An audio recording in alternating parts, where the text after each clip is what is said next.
요한복음 12장 20절에서 26절 말씀 우리 한 절씩 나누어서 교독합니다. 명절에 예배하러 올라온 사람 중에 헬라인 몇이 있는데 그들이 갈릴리 벳세다 사람 빌립에게 가서 청하여 이르되 선생이여 우리가 예수를 배우고자 하나이다 하니 빌립이 안드레에게 가서 말하고 안드레와 빌립이 예수께 가서 여쭈니 예수께서 대답하여 이르시되 인자가 영광을 얻을 때가 왔도다. 내가 진실로 진실로 너희에게 이르노니 한 알의 밀이 땅에 떨어져 죽지 아니하면 하늘 그대로 있고 죽으면 많은 열매를 맺느니라. 자기의 생명을 사랑하는 자는 잃어버릴 것이요 이 세상에서 자기의 생명을 미워하는 자는 영생하도록 보존하라. 다 같이요. 사람이 나를 섬기려면 나를 따르라. 나 있는 곳에 나를 섬기는 자도 거기 있으리니 사람이 나를 섬기면 내 아버지께서 그를 귀히 여기시리라. 아멘. 예수님께서 예루살렘에 입성하시고 화요일이 되었습니다. 열매 없는 무화과를 저지하신 후에 변질된 성전을 청결하게 하시고 화요일 오늘은 성전에서 종일토록 토론을 하셨어요. 종일토록 변론을 하시고요. 종일토록 설명을 하셨습니다. 여러 변증, 여러 토론, 여러 교훈 가운데 특별히 이제 얼마 안 있으면 인류의 죄를 위하여 십자가에 달리셔야만 함을 하나의 미랄로 비유하신 말씀, 이 말씀을 오늘 상고해 보기를 원합니다. 24절 말씀 같이 읽어봅니다. 시작. 내가 진실로 진실로 너희에게 이르노니 하나의 밀이 땅에 떨어져 죽지 아니하면 하나의 그대로 있고 죽으면 많은 열매를 맺느니라. 아멘. 한 알의 밀이 이 땅에 떨어져 죽으면 많은 열매를 맺는다라는 것은 예수님이 십자가에 달려 죽으심으로 말미암아 온 인류가 구원을 얻는 많은 열매가 얻는다라는 그런 말씀으로 바로 이 한 알의 밀알이 바로 예수님이라는 거예요. 예수님으로 말미암아 많은 열매가 나타날 것이라는 겁니다. 밀알이 되신 예수 그리스도로 말미암아 하나님의 자녀가 된 우리도 이제는 밀알이 되어야 할 줄로 믿습니다. 양옆에 사람하고 인사합니다. 당신이 밀알입니다. 당신이 밀알입니다. 예수님은 왜 죽으심에 대하여 밀알로 비유를 하셨을까? 어제 살펴본 것과 마찬가지로 예수님이 예루살렘에 입성하심에 참 의미와는 좀 거리가 있지만은 많은 사람에 의해서 엄청난 환대를 받으며 입성을 하셨습니다. 그리고 환영을 하는 그 사람들의 기대는 엄청났어요. 대단한 소망 가운데 예수님을 환영한 겁니다. 여러분, 예수님이 입성하기 직전에 그 분위기를 한번 그려보십시오. 때는 6월절이기 때문에 전국 각처에서 수많은 사람들이 몰려들었습니다. 그리고 공생애에 행했던 예수님의 능력으로 볼 때에 예수님이 예루살렘에 다시 오신다는 것은 엄청난 사건으로 기대가 되는 거예요. 죽은 자를 살리고 풍랑을 멈추게 하는 세상에 이러한 능력자가 세상에 어디 있습니까? 이러한 능력자가 예루살렘에 오니 이제는 우리가 더 이상 식민지에서 벗어나 완전한 독립을 하고 진정한 왕으로서 정치적으로, 문화적으로, 경제적으로 그리고 종교적으로 최강의 나라를 만들면서 그 위협을 펼칠 것이다라고 기대했던 거예요. 특별히 그동안 예수님을 따라다니면서 지질이 고생만 했던 제자들이 제일 먼저 그랬고요. 그리고 많은 수건과 기적을 목격하며 체험했던 군중들도 그랬습니다. 오늘 밀알의 비유는 바로 이러한 배경과 상황에서 주어진 거예요. 여러분, 예수님이 예루살렘에 입성하신 이유가 무엇입니까? 죽으시러 오는 것이에요. 죽으시러. 뭐라고요? 죽으러 오신 거예요. 죽으시러. 우리를 위해 고난 당하시고 억울함 당하시고 불법 재판 위에 죽으시러 예루살렘에 오신 겁니다. 그런데 엉뚱한 기대와 소망 가운데 들떠있는 군중들을 의식했는지 23절 말씀의 23절의 예수님의 말씀은 약간 좀 의아합니다. 한번 읽어볼까요? 시작. 예수께서 대답하여 이르시되 인자가 영광을 얻을 때가 왔도다. 아멘. 영광에 얻을 때가 왔다. 드디어 영광에 얻을 때가 왔다라고 주님께서 말씀하시는 거예요. 누구에게요? 몇 명밖에 안 되는 회원 사람에게, 상담을 청하여 온 사람들에게 인자의 영광을 얻을 때가 드디어 왔다. 여러분, 영광을 얻는다는 것은 일반적인 생각으로 무엇입니까? 높은 자리에 오를 때, 많은 사람에게 박수갈채를 받을 때, 모든 사람이 인정할 때, 이게 바로 영광의 상태잖아요. 일반적으로 우리가 영광하면 그런 거잖아요. 그렇지요? 그러면 정말 예수님께서 죽으러 예루살렘에 입성하셨다고 했는데 정말 이러한 영광을 바라보며 말씀하신 것인가, 이 말씀이? 근데 또 객관적으로 볼 때 3년의 예수님의 공생애를 보면은요, 높은 자리에 올라갈 만도 합니다. 박수갈채 받을 만도 하고요, 인정받을 만해요. 얼마나 낮고 천한 사람에게 많은 의로와 많은 보살핌을 주셨고, 얼마나 크나큰 기적과 이적을 베풀어 주심에도 불구하고 왕계를 하는 자들을 물리치시고 겸손하게 떠나가고 기도도 그렇게 무장을 했습니다. 충분히 일반적인 영광을 받으실 만한 분이지요. 그래서 이렇게 일반적인 영광을 받으시기 위해서 말씀하셨다 할지라도 시비거리가 되지 아니하는 것이에요. 그러나 주님이 말씀하신 영광일 때는 그때를 가리키는 것이 아닙니다. 따릅니다. 바로 언제냐면 낮아지는 때, 죽음의 때, 낮아지고 죽음의 때를 말씀하시는 거예요. 높아지고 인정받고 박수받는 것이 아니라 미랄처럼 모든 사람을 위해 십자가에 죽을 때가 가까워 왔다는 것을 바로 영광의 때가 왔다라고 말씀하고 있는 겁니다. 객관적으로 충분히 일반적 영광을 받을 만도 하신데 그러한 상황임에도 불구하고 도리어 미랄이 되겠다라는 거예요. 고난 당하시고 억울함 당하시고 창피 당하시고 불법 재판 이후에 십자가에 달려 죽으시기로 작정하셨다라는 겁니다. 사랑하는 성도 여러분, 고난 주간의 3일째 화요일, 우리가 이 땅에 살아가면서 이렇게 일반적인 영광을 받을 만한 상황과 자격이 주어질 때가 있을 수 있습니다. 여러분, 그때 여러분도 예수님처럼 미랄이 되겠다라고 결단해야 될 줄로 믿습니다. 그러면 여러분을 통해서 놀라운 열매들이, 미랄이 되겠다고 결단하신 예수님으로 말미암아 온 인류의 구원이 온 것처럼 여러분이 그 사회 속에서도 영광 받을 만한, 박수 받을 만한 그런 상황에서 내가 미랄이 되겠습니다라고 결단하면 여러분을 통해 놀라운 하나님의 열매 역사가 일어나게 될 줄로 믿습니다. 그러면 주님과 같이 미랄의 사명을 감당하기 위해서는 어찌해야 될까요? 따라합니다. 작아지고 낮아지자. 인사합니다. 작아지고 낮아지세요. 작아지고 낮아지세요. 여러분, 미랄의 특징이 무엇입니까? 크기가 작다는 거예요. 매우 작아요. 이처럼 예수님은 자신을 큰 자라고 말씀한 적이 한 번도 없습니다. 전지전능하신 하나님이심에도 불구하고 마지막까지 우리에게 비춰주신 주님은 나는 작은 자, 낮은 대로 임하시는 미랄의 모습뿐이었습니다. 여러분, 아래에 있는 사람이 조금 아래로 내려가는 것은 그다음 어렵지가 않습니다. 그러나 높은 데 있는 분이, 높은 위치에 있는 분이 아래로 내려오는 것은 정말로 쉽지 않은 일이지요. 예수님은 높고 높은 천국 보좌 위에 계신 분이었습니다.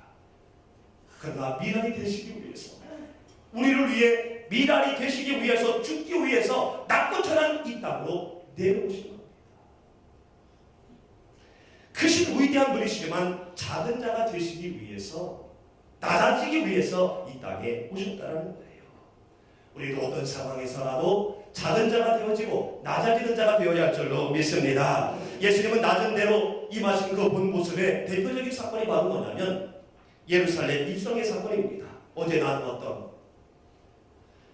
여러분 다시 한번 예수님의 예루살렘에 입성하기 직전의 모습을 다시 한번 그려봅니다. 말씀드린 것처럼 유월절이 되어서요, 전국에 수많은 사람들이 모였어요.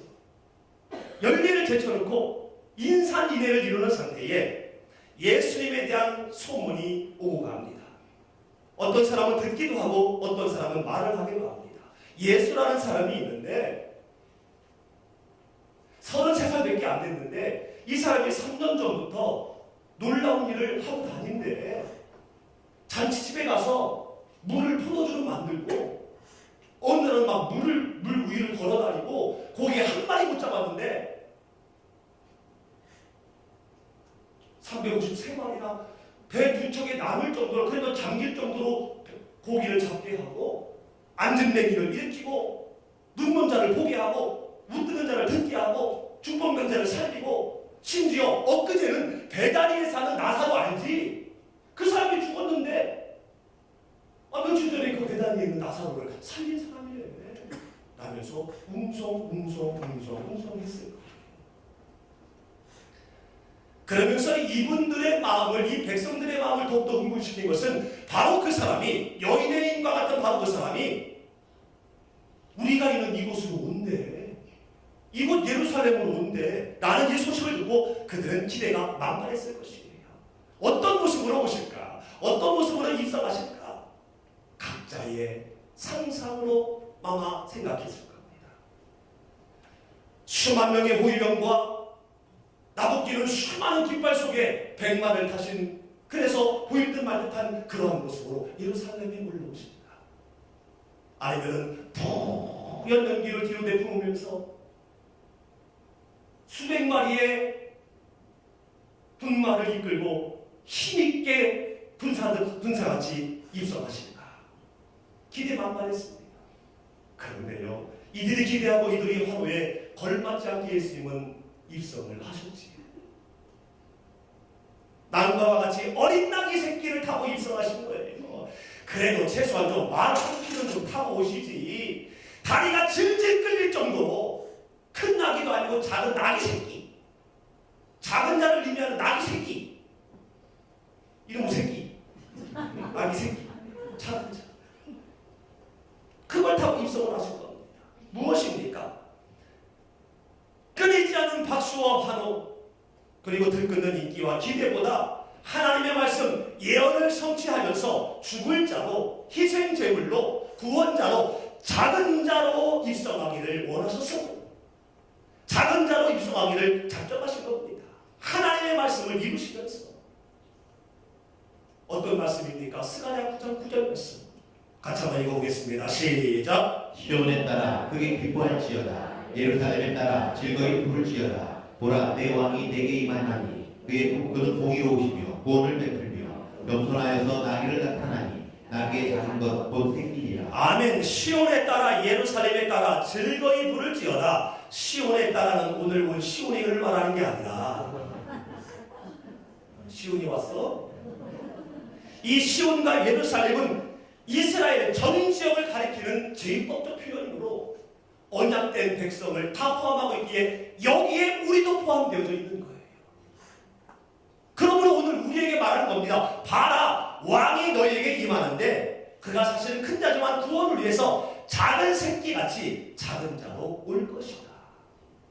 이렇게 이미 말씀하셨기 때문에 그대로 상황적인, 환경적인 인기는 대단했지만, 정말로 큰 자로 올 수 있었지만, 기가 막히게 입성할 수 있었지만, 이 말씀대로 작은 자로 입성을 하셨다는 거예요.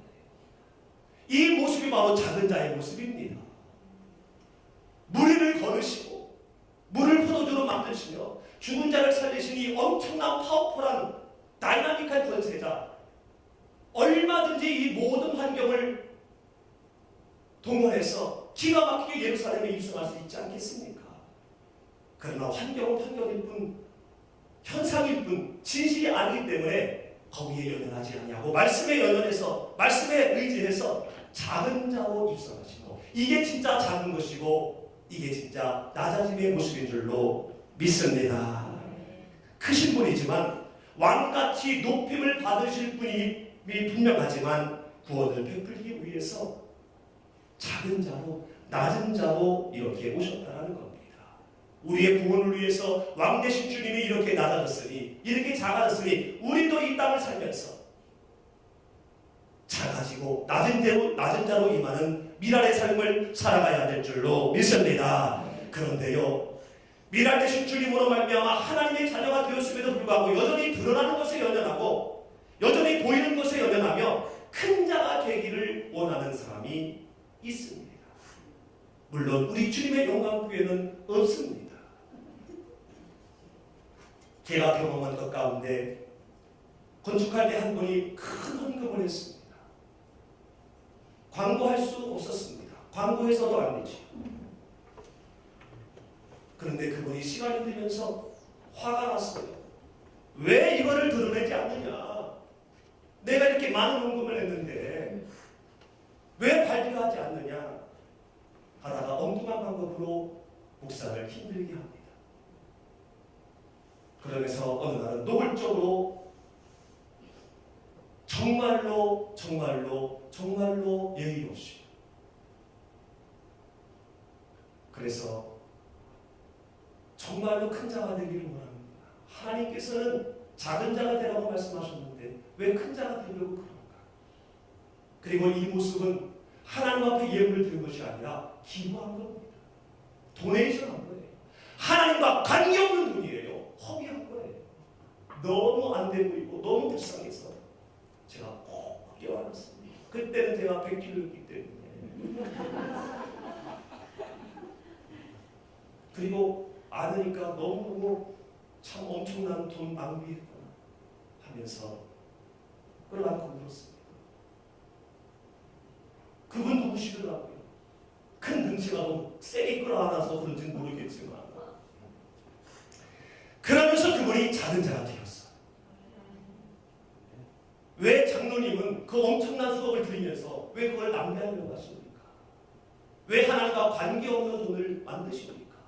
차라리 고아원을 갖다 주지. 차라리 길거리 있는 사람 갖다 주지.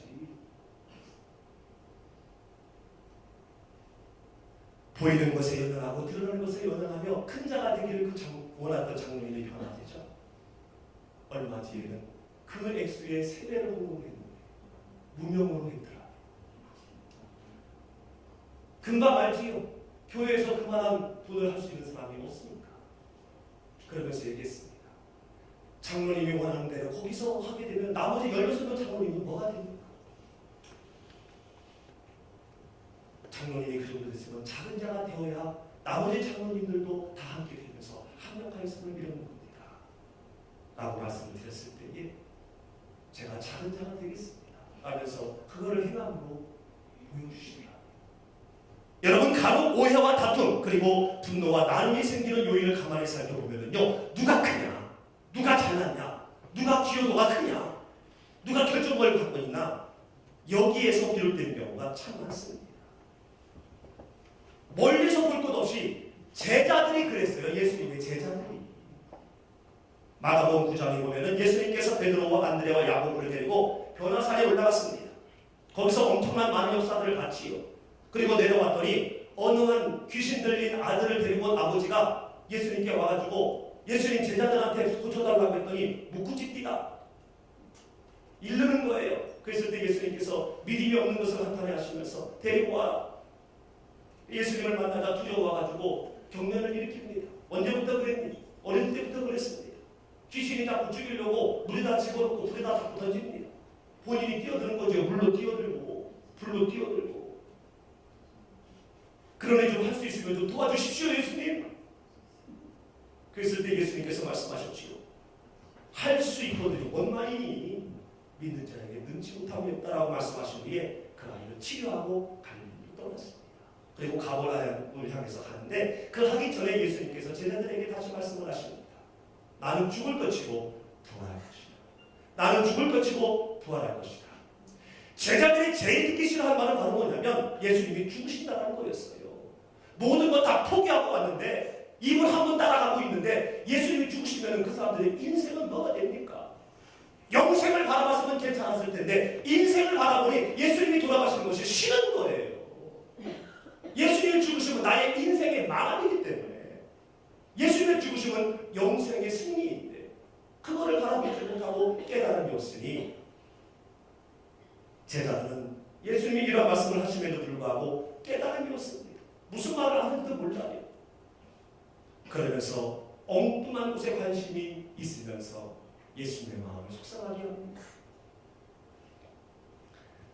결국 가버나움에 이르렀을 때에 예수님께서 제자들에게 말씀을 하십니다. 9장 33절에 보니까 너희들 노중에서 도대체 뭔 얘기했냐? 나 따라오면서 무슨 얘기를 그렇게 그냥 막 챙겨가면서 얘기를 했어. 근데 쟤네들 어머? 들으셨나? 못 들으신 줄 알았는데 어머 들으셨나 해가지고 이 잠잠하다는 거는요 두려운 상태예요.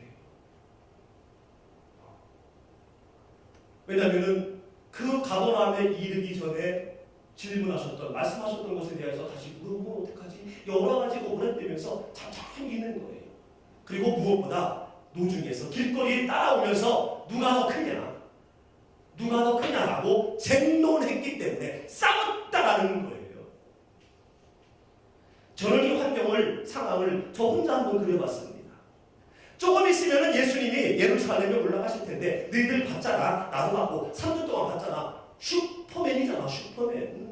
세상에 이런 분이 어디 있어. 광풍을 조용히 하면 광풍도 조용히 하고 무엇보다 죽은 자를 다시 살리는 세상에 이런 분이 어디 있습니까? 이 사람들은요 육신적으로 볼 때는요 예수님 만난 게 로또 만난 거예요. 그러므로 예수님이 이제는 예루살렘에 올라가시면 끝이다. 새로운 왕국이 시작된다. 우리 로마로부터 우리 벗어나서 해방돼서 독립해서 이제 우리가 한 자리 할 것이다. 그러면서 그전에도 예수님한테 질문했다가 혼났잖아요. 그러면서 베드로가 아마 얘기했을 것 같아요. 물론 천국 가서 물어봐야 되겠지만은 야 내가 넘버원이야. 그래 내가 예수님 모르는 편 아니겠니? 그래서 안드레는 그럼 나는 넘버 2. 야고보는 난 넘버 3. 얘기하는 거예요. 왜냐하면 그 중요한 변화산상에 이 세 명을 구원하여 데리고 갔으니까. 하나님의 예수님의 기쁜 뜻이 있는지도 모르고. 여러분 입이 있는데 말을 안 하는 사람이 있습니까? 나머지 9명은 입이 그냥 장식품으로 입을 달고 있습니까? 뭐? 내가 너보다 먼저 부름받았어. 내가 나이를 감아도 너보다 한참 많아. 내가 경험이, 내가 돈이 더 많고 내가 포기한 게 너는 배 하나 버렸지만 나는 온 재산을 다 버리고 왔어. 라면서 서로 누가 크냐 다투고 있을 거라고 봐요. 이거를 우리나라 속담으로 도토리 기재기, 개나 소나, 도찐 개찐. 어리석은 거지요. 왜냐하면요 주님이 인정하지 않은 것은요 죄로입니다. 아무것도 아니에요. 그러나 죄로의 상태에 있다는 주님이 인정하시면 그것은 천이 되고 만이 될 줄로 믿습니다. 주님께 인정받는 그런 모습으로 나갔다면 오히려 이해가 되는데 주님과 관계없이 자기들끼리 자기 생각으로 누가 크냐라는 것을 지금 쟁론하고 있으니 얼마나 답답한 상태입니까? 이런 상황에서 어떻게 미랄의 신앙을 가질 수가 있겠어요? 이 비유 이후에 12장 42절에 과부 헌금에 대해서 말씀을 합니다. 12장 42절에 보니까 하나는 과부가 역전 두렙돈을 헌금했습니다. 한 고들한테요. 아직 식민지이기 때문에 어제 말씀드린 것 같이 지금 로마 화폐를 쓰고 있는 거지. 부자들이 헌금을 많이 합니다. 근데 예수님께서 헌금 앞에 와가지고 이렇게 보고 있는 거예요. 헌금 얼마나 이렇게 얼마니. 참 예수님도 직분이셔. 왜 헌금하는 걸 보고 계십니까? 하나님 앞에 드리는 건데 물론 당신이 하나님이시지만은 그래서 너 100만 원, 1000만 원, 그래 이렇게 이 두렙돈 한 고들한테 낸 이 가난한 과부의 헌금을 인정하신 거예요. 인정하신 거예요. 그 헌금 자체는 매우 작은 거지. 여러분 랩돈은요 하루 품삯의 64분의 1입니다. 그렇기 때문에 두렙돈이니까 32분의 1인 거지요. 하루 일당이 품삯이 5만 원이면 1,500원이고요. 10만 원이면 3,000원이에요. 굉장히 작은 거지요. 안 작아요? 제가 볼 때는 아니 아니 왜냐하면 100만 원, 1000만 원 내는 사람이 있다고 볼 때에 3,000원은 큰 건 아니잖아요. 그렇지만 작은 거지만 예수님이 인정하시니 큰 것이 되더라. 그 큰 거라는 것을 말씀하기 위해서 바로 43장 44절에서 제자들을 불러서 이렇게 말씀합니다. 봐라, 내가 진실로 말하는데 이 가난한 과부는 너희 모든 상들보다 훨씬 많이 넣었다. 왜냐하면 가난한 중에 자기의 모든 것을 곧 모든 소유원 생활비 전부를 넣었기 때문에 그렇다. 인정하시는 거예요. 누가요? 예수님이 인정하시는 겁니다. 내가 큰 자가 되려고 애쓴다고 해서 큰 자가 되는 게 아니라는 거지요. 미랄 대신 예수님이 인정할 때에 외적인 것과 관계없이, 외적인 어떠한 기준과 관계없이 크고 작은 결정된다는 것을 우리는 꼭 기억해야 할 줄로 믿습니다. 사랑하는 성도 여러분, 우리가 이 땅의 삶을 살아가는 동안에 무엇이 큰지, 무엇이 기여도가 높은지 우리는 구분할 수 있는 능력이 있습니다. 그래서 나를 높여지게 하는 것들이 있고요. 그리고 나를 큰 자라고 부추기는 것들이 있습니다. 큰 자라고 인정해 주는 것들이 있어요. 여러분, 여기에 대해서 우리는 철저히 주님께서 인정하시기를 기다리며 작은 자로 낮아진 모습으로 일관해야 할 줄로 믿습니다.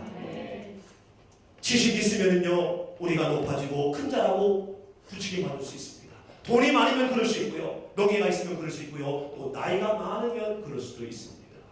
우리나라를 저는 살아가는데 참 우리나라는 나이를 중요시 여기는 것 같아요. 교통사고가 나도 너 나이가 몇 살이냐, 조금 시비가 나도 너 몇 살이냐, 민증 까.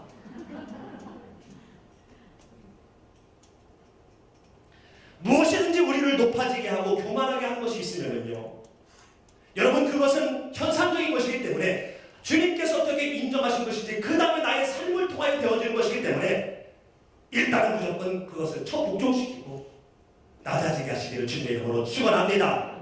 작게 하시기를 주님의 이름으로 축원합니다. 그럴 때 우리에게 미랄 신앙이 되어서 우리를 통하여 많은 열매가 맺혀지게 될 줄로 믿습니다.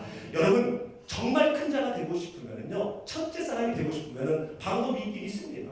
주님이 말씀하셨어요. 35절에 보니까요, 35절에 보니까 같이 한번 읽어보죠. 시작. 예수께서 앉으사 12제자를 불러서 이르시되 아무든지 첫째가 되고자 하면 굿사람의 끝이 되며 굿사람을 섬기는 자가 되어야 하리라. 아멘. 이것이 사실 미랄이 되는 방법인데요, 모든 사람의 무사람의 끝이 되면 돼요. 끝이라는 것은 뭐지요? 꼴찌, 가장 밑바닥. 나는 초등학교도 안 나온 무식한 사람이고 하루 벌어 하루 살 수도 없을 정도로 굉장히 가난한 사람이고 능력도 없고 나는 내 인생의 꼴찌야. 모든 사람은 나보다 다 훌륭한 사람이야.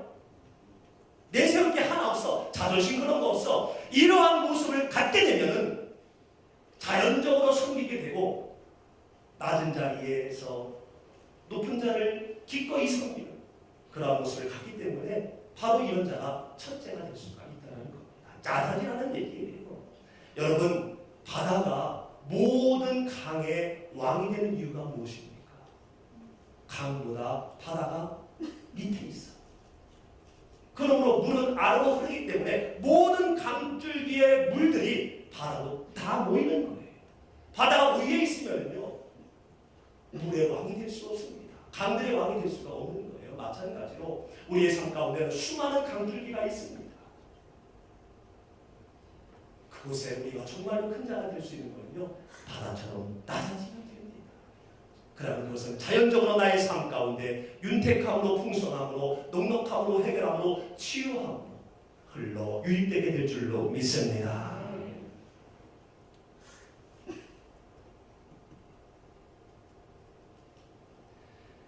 직분을 받고 신앙의 연수가 오래됐으며 많은 은사와 사회적인 능력이 있을수록 여러분 작아지고 낮아지시기를 바랍니다. 바다와 같은 큰 사랑이 되어 많은 사람에게 미랄의 사명으로, 미랄의 신앙으로 그들을 넉넉히 채워주는 은혜를 베풀게 될 줄로 믿습니다.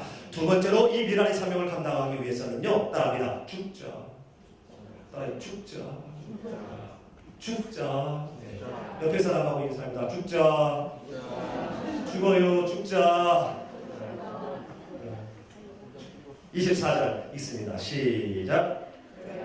실로 진실로 너희에게 이르노니 하늘의 밀이 땅에 떨어져 죽지 아니하면 하늘 그대로 있고 죽으면 많은 열매를 맺느니라. 아멘. 미랄이 땅에 떨어져 많은 열매를 위해 죽는 것처럼 모든 관계에서 떨어지고 부모님에게서도 떨어지고 형제에게서도 떨어지고 여러분 33세에 죽는다는 것이 얼마나 여기 33세 혹시 있습니까? 33살? 없어? 33살? 할렐루야. 여러분 33살에 인생을 떨군다는 것이 얼마나 억울합니까? 그 무궁무진한 능력 있는 것 이거 다 떨군다는 거 얼마나 아깝습니까? 그러나 이 미랄처럼 모든 것들을 다 떨궈버리고 죽으실 거라는 거예요. 만약에 예수님이 자기 생명을 사랑하셔서 죽기를 거부하며 자기 능력으로 도망 다니고 죽었다면 어떻게 됐겠습니까, 여러분?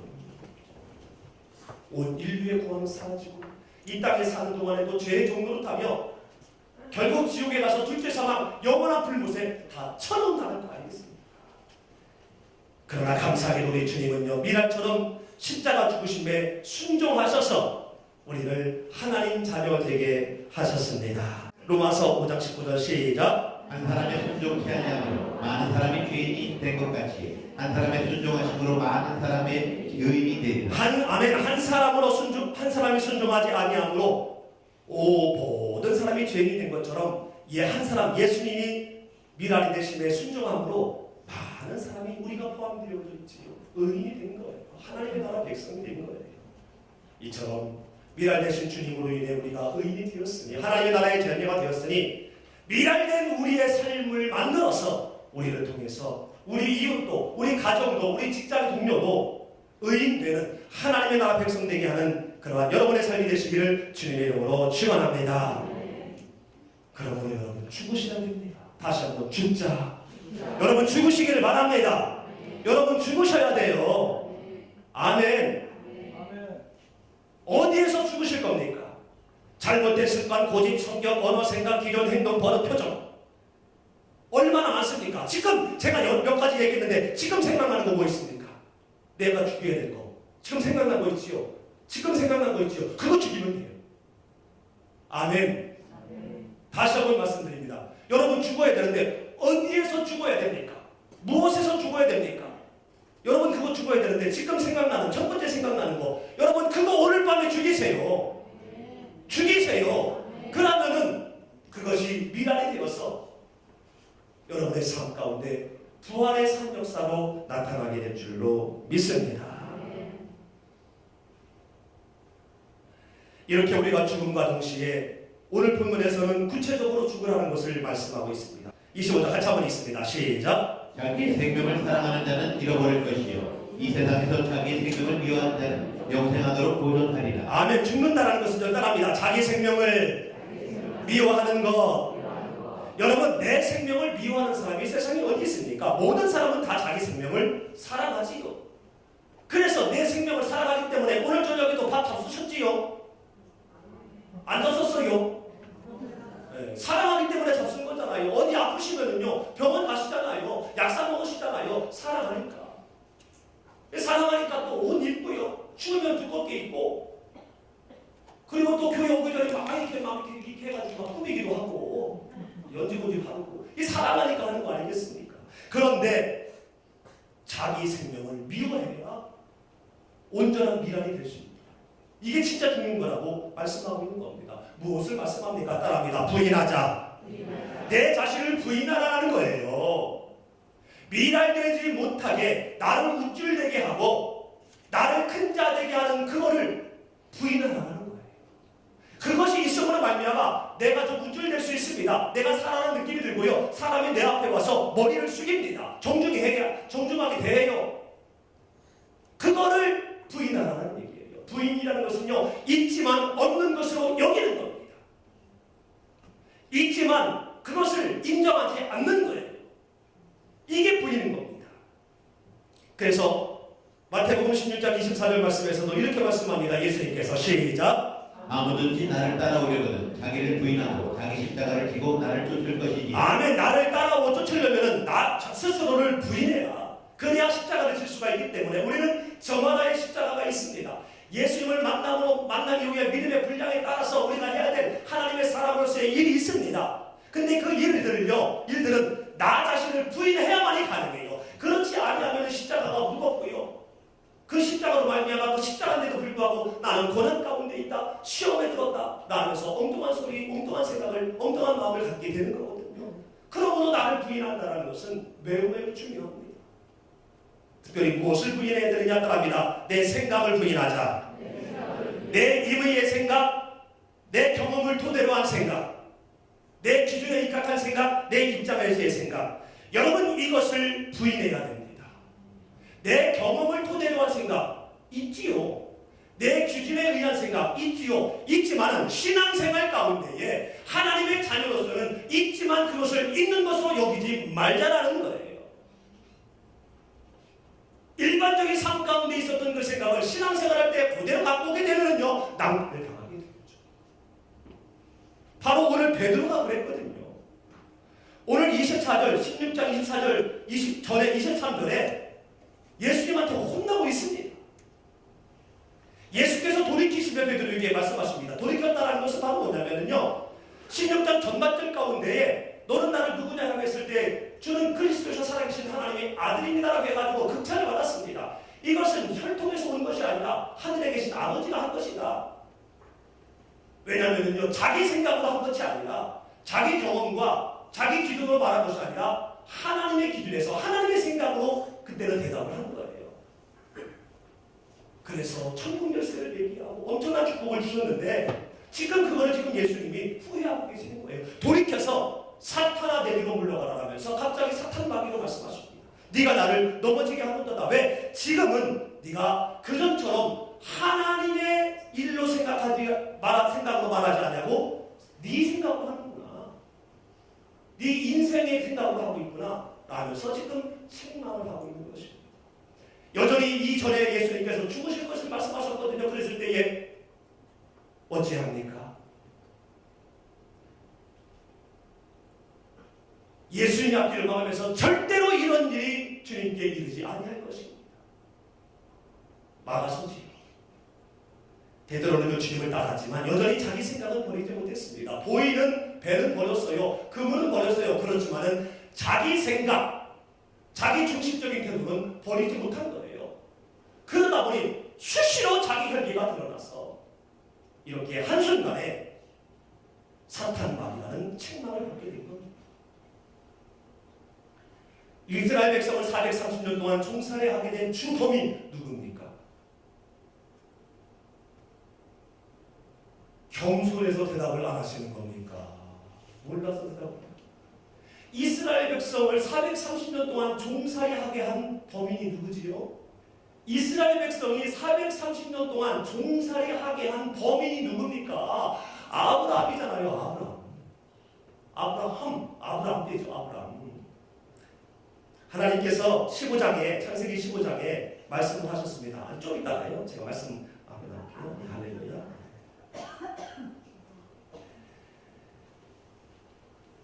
하늘의 물결을 보면서 너희의 자손을 이렇게 많게 하시겠다라고 하나님이 축복하십니다. 그리고 너를 이끌어내는 데가 바로 나다. 내가 책임질 거야. 그러니까 너는 3년 된 암소, 그 다음에 3년 된 암염소, 그리고 3년 된 순양, 산비둘기, 집비둘기 갖고 와가지고 나한테 드려라. 그랬을 때에 알겠습니다 라면서 이 3년 된 암소, 3년 된 암염소, 3년 된 순양, 산비둘기, 집비둘기를 갖고 와서 이제 하나님 앞에 드립니다. 그리고 나서 말씀하신 대로 중간을 쪼개진 것을 마주 놓겠습니다.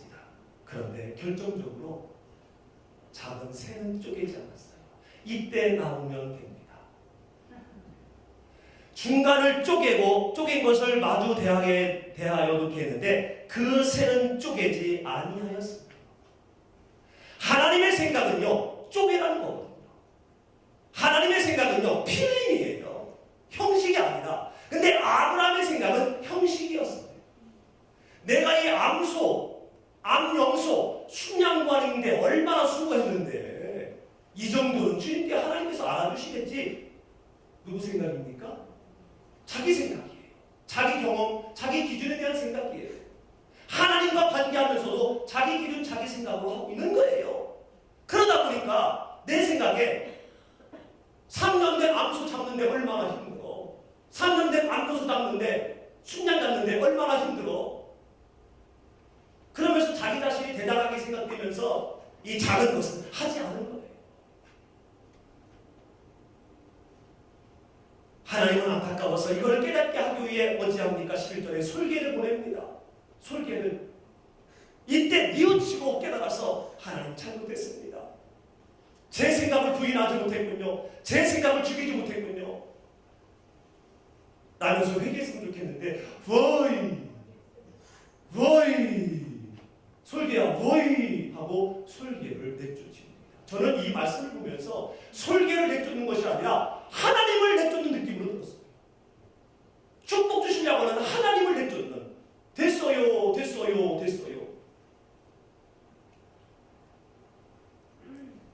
결국 이로 인해서 백성들 그의 목숨은 큰 어려움을 당합니다. 여러분, 내 중심적인 생각, 부인되지 않는 내 기준, 내 경험을 토대로 한 이 생각이 얼마나 무섭습니까? 하나님의 말씀을 재해석하고요, 하나님의 능력을 없이 여기고요, 내가 해야 될 삶을 내 마음대로 다시 재해석하는 정말 무서운 게 내 생각, 내 경험을 토대로 한 나의 기준입니다. 그래서 이거를 부인하고 이거를 죽이는 것이 내 생명을 미워하는 거예요. 이거를 존중히 여기면 내 생명을 사랑하는 거기 때문에 죽습니다. 그러나 이것을 미워하고 이것을 없이 여길 때에 죽음으로 말미암아 우리가 미랄이 될 수가 있다는 거예요. 결국 이 아브라함의 자기 생각으로 인한 이 행동으로 13절에 너는 반드시 알아라. 네 자손이 이방에서 객이 되고 그들을 섬길 것인데 얼마 동안? 400년 동안. 몇 년 동안요? 제가 중간에 쳐놨잖아요. 400년 동안 네 자손을 괴롭히고 부인되지 못한 내 생각으로 말미암아 그 후손들에게 엄청난 고난이 있다. 부인되지 않은 내 생각, 내 기준 때문에 내 자녀가 내 사랑하는 모건이 내 사랑하는 지인들에게 어려움을 줄 수 있다는 겁니다. 부인하시기를 주님의 이름으로 축원합니다. 내 생명을 미워하시기를 주님의 이름으로 축원합니다. 내 생명을, 내 인생을 그럴싸하게 만드는 그거 미워할 때에 우리는 거기에 대하여 죽음을 선포하고 부인함으로 말미암아